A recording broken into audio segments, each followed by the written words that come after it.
आपल्यासोबत माजी गृहमंत्री अनिल देशमुख आहे। आज परत अमरावतीमध्ये एक घटना पाहायला मिळाली। म्हणजे भंडाऱ्यामध्ये काही वर्षाआधी घटना घडली, त्यामध्ये 10 लहान मुलं दगावली होती। आजच्या अमरावतीच्या घटनेत परत 3 मुलांना आपला जीव गमवावा लागला। अत्यंत गंभीर असा विषय आहे।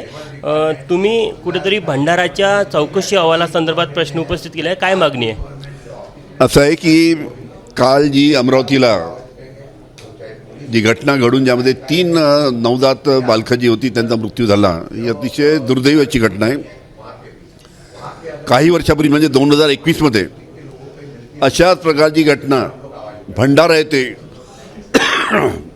येथे घडली होती।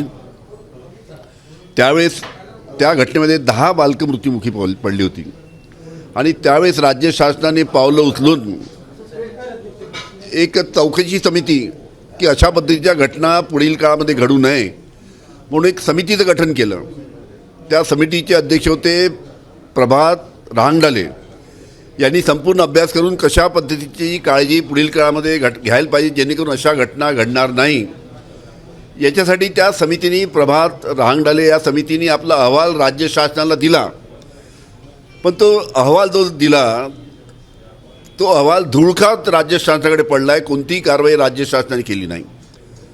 हा जो तज्ज्ञाचा जो अहवाल जो होता जो राज्य शासनाकडे पडलेला आहे, त्या अहवालावर जर कारवाई राज्य शासनाने केली असती, योग्य पावलं उचलली असते, तर काल जी घटना घडली अमरावतीला तशा पद्धतीची घटना घडली नसती।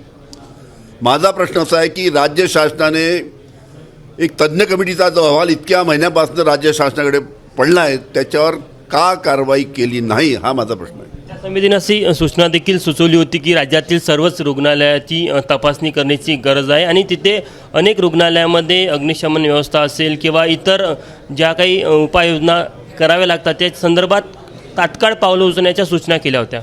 अनेक महत्त्वाच्या सूचना त्या तज्ज्ञ समितीने केल्या होत्या।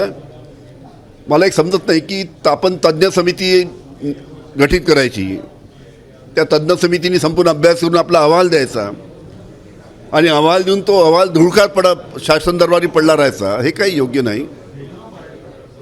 त्याच्यामुळे या अहवालावर राज्य शासनाने कारवाई करायला पाहिजे होती, ती कारवाई केली नाही। त्याच्याबाबतीत त्यांनी खुलासा केला पाहिजे। कुठेतरी जाणीवपूर्वक तो अहवाल दाबून ठेवला, दोषींना वाचवण्यासाठी कुठेतरी तो अहवाल बाहेर येऊ दिला असं म्हणायचं तुम्हाला?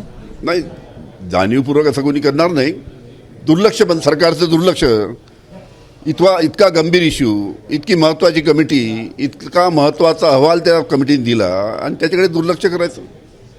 आपण बघू शकतो की आज अमरावती येथे जी घटना घडली त्या घटनेसंदर्भात अनिल देशमुख यांनी अत्यंत गंभीर प्रश्न उपस्थित केले की भंडारी इथल्या घटनेसंदर्भात जो तज्ज्ञ समितीचा अहवाल होता त्या अहवालावर जर काही उपाययोजना केल्या असत्या निश्चितच आजची घटना टाळता आली असती। कॅमेरामॅन मिथुन आत्मनेसह तुषार कोहळे, ABP माझा, नागपूर।